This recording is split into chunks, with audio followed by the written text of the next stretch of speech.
If you walk into any branded store, you'll notice something. Nobody bargains there. Nobody walks up to the counter and says, "Could you lower the price a bit?" And even if you did, the salesperson would just look at you, smile politely, and say nothing because the brand has already decided its worth.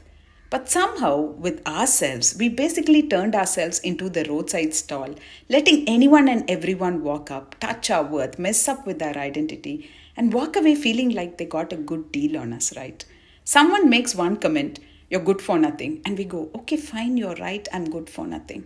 Free discount, no questions asked. Now think of the labels you heard about yourself while growing up. I know we can all write a book on it.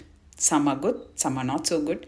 Now ask yourself, did you go to a pathology lab and find traces of being lazy or good for nothing in your blood, in your genes?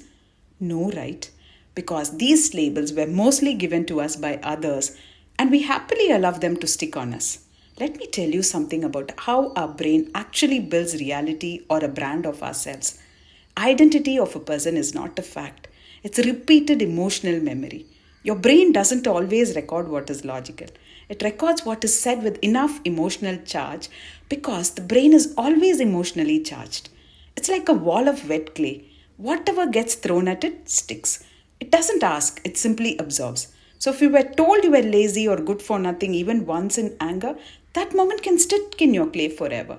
Not because it was true, because it is said with that emotion of anger. So, what we are as a brand are the old labels pressed into wet clay by people speaking from their own pain, not your truth. In my work as a graphotherapist and transformation coach, I always see clients who walked in believing they were permanently the procrastinator brand, the angry brand.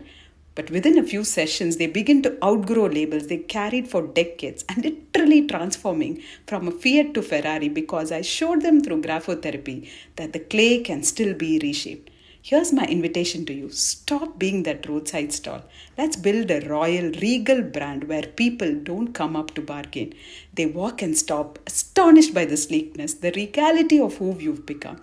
If you're ready, reach out to me, Gayatri Balaji, graphotherapist and transformation coach, because the shift always begins with a single stroke.